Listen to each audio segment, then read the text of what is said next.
What's going on, guys? Welcome back to this week's somewhat second exclusive segment from the Greatest Podcast on Surf. We did have a vlog go up there. Check it out. Yeah, be sure to go ahead and check it out for this exclusive segment. We got our weekly waiver wire episode. This is actually a pretty decent week, so be sure to tune in. Yeah, we were going to do this initially, but the way that this week in the NFL played out, it's kind of big, and there's kind of a lot of upper echelon, as you like to say, like pickups like for this week and these upcoming weeks. So, like Ryan said, be sure to check out our vlog. It was our first vlog. Let us know if you liked it. We went to a couple games this weekend. We did a whole podcast episode about it, so go check that out, our podcast exclusive of the week. Don't forget to like the video. Please subscribe to the channel if you're new. We're pushing 450. That's all that. So we're getting close to 450. Keep us pushing. Keep helping us grow. It means a lot. Literally, it does not affect you if you subscribe. It can only help us. So please click that subscribe button. Don't forget to check out My Family's Business, who is our sponsor. Little Italy Pizzeria. It's literally the best cheesesteaks and the best pizza in all of Delaware. We were voted number 4, top 4 pizza in the state. And I'm the self-proclaimed top 1 cheesesteak in the state of Delaware. So check it out. If you go to either location and you show proof you're subscribed, you get a 10% discount. Enough said. Who's the hottest waiver pickup of the week? It's probably a two-way tie for me, but the first guy I will mention is Rachaad White of the Tampa Bay Buccaneers. Now, playoff Lenny, he did happen to get hurt in this game, and it sounds like he will be fine. The Buccaneers are on a bye this week, so he would be returning back the week after. Sounds like Leonard Fournette wants to do that, but if he is not able to go and if the hip injury lingers, Rachaad White could potentially be a league winner. A league-winning running back that is sitting out there on the waiver wire. He is 45% owned in Yahoo League, so he's out there in over half of your leagues.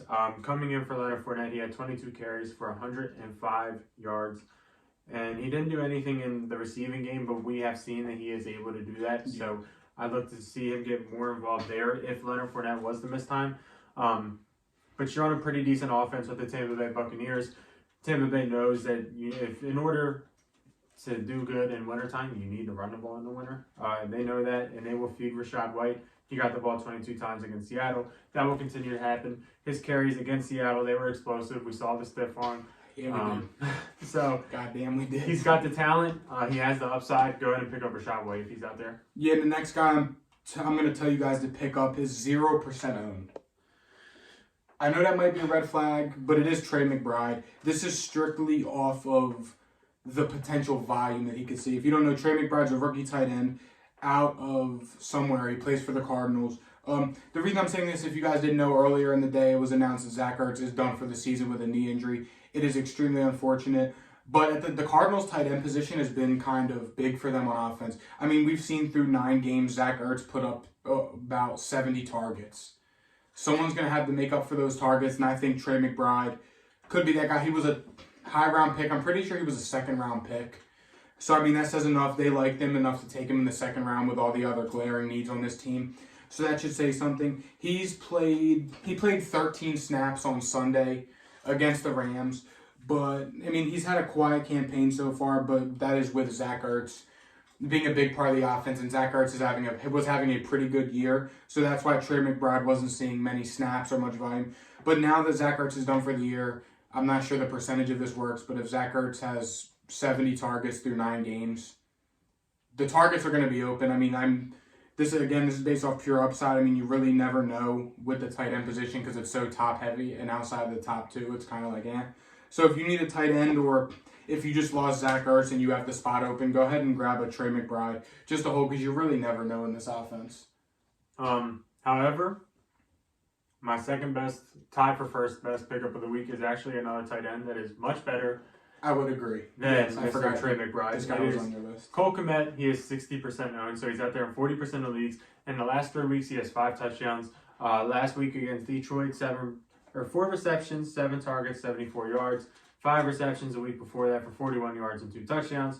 2 receptions against Dallas for a touchdown. The Bears' offense is exploding as it is. Justin Fields is turning into an absolute unit, and he needs to throw the ball to somebody. So, look no further than Cole Kmet. He's getting red zone touches. He's a baller. He's going to probably be a top 10 tight end for the rest of the way out. Just like I said at the beginning of the year. Yeah, Cole Kmet's going to be a stud, and I think you need to go out there and pick him up. You know what I mean? Absolutely. And if you watch the Bears play, I mean, I've watched a good bit of Bears this season. You see plays when Justin Fields is kind of scrambling around looking for someone downfield. Cole Kmet usually finds his way to get open downfield and for a big time play. I mean, we saw him have, I'm pretty sure he had 2 catches of over 40 yards this week against Miami. So that just shows, I mean, if Justin Fields is scrambling, that's going to draw the coverage from the corner, the linebacker, the safety, whoever's on him, and that's going to help, who are we talking about? Cole Kmet get open. So, I mean, Cole Kmet is definitely a top priority waiver wire pickup this week if he's available. Next guy I'm talking about is another guy who will probably continue to keep getting better as the season goes on. It is, what was he, a second or first round pick? Pretty sure it was second. Yeah, he was definitely second. Christian Watson from the Green Bay Packers. We saw him have his breakout game this week against the Dallas Cowboys. He had 107 receiving yards and 3 touchdowns, all 4 receptions with 8 targets. Romeo Doubs is out. He was kind of making his name into the alpha receiver of this Green Bay Packers very thin receiver room. But with Christian Watson emerging and Romeo Doubs dealing with, I'm pretty sure it's a mid or high ankle sprain. We're not really sure the time on his return, but they got to throw the ball to somebody. They drafted Christian Watson in the second round for a reason, because they know he's a big-time playmaker. They know he's explosive. They have the Titans coming up this Thursday night, actually. So, I mean, if you can go ahead and grab Christian Watson, it's a good pickup. He saw just shy of 10 targets, and the Green Bay Packers are they're always going to try and throw the ball. It's just the fact of the matter. With their running backs, they still try and throw the ball. So, I mean, if give me Christian Watson seeing 8 to 10 targets a game any day, he'll get the volume there. Aaron Rodgers is not afraid to let the ball go, especially downfield. And with Christian Watson's size, athleticism, and speed, as we saw against Dallas, he has that big playmaking ability. And after this game, I could see that he probably gained some trust back from Aaron Rodgers after the slow start to the season. So Christian Watson is another solid waiver wire pickup for this week. Next guy I'm talking about is Kadarius Toney of the Kansas City Chiefs. He is 51% owned in Yahoo League, so he's out there in about half of leagues.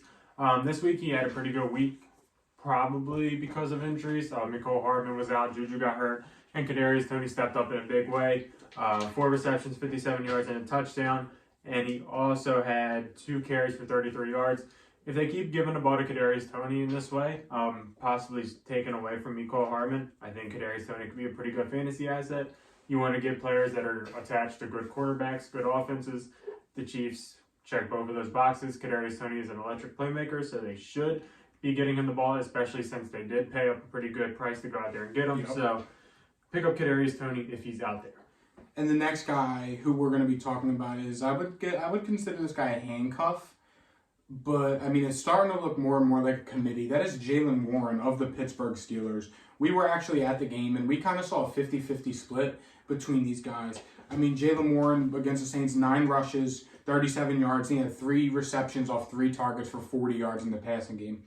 The Mike Tomlin and the Steelers were not afraid to call Najee out and put Jaylen Warren in the game. We knew the reports coming off the bye week that Jaylen Warren was going to see an increase in reps and targets. In PPR, he's got 11 fantasy points in each of the last 2 games, one before the bye and then this game against the Saints. So, I mean, again, if you have Najee Harris or if your running back room is pretty thin, go grab Jaylen Warren. I mean, it really can't hurt, and especially if Jaylen Warren continues to be explosive and arguably outperforming Najee, he could take over as this team's RB1. I mean, again, we saw Mike Tomlin not afraid to already give the 50-50 split and discuss it during the bye week. So it's looking good for Jaylen Warren, and if you're a Najee Harris fantasy football owner, you should 100,000% pick up Jaylen Warren. Next up, my boy, mention him every single week, going to keep doing it. Just like Rashad White, it is Isaiah Pacheco of the Kansas City Chiefs. I really want to go back and rewatch every single one of our waiver episodes and count how many times Isaiah Pacheco's been on this list. I can just pull up my thing and then see every single time. We'll do it on the podcast. I genuinely want to see how many times he's been on the list. But Isaiah Pacheco, he started for the Chiefs again this week. Broken record. They wrote out Clyde Edwards-Helaire. I think he only had 7% of snaps, give or take, something like that. Yep, good. And Pacheco had 16 carries for 82 yards. He did fumble, unfortunately, but 5 yards a carry is pretty good. And if they keep trusting him, you want parts of this Kansas City offense, why not pick up Isaiah Pacheco? And these next guys I'm going to talk about, these guys are a stack. Now, I don't want to get canceled, Just want to throw it out there. This is strictly fantasy football purposes.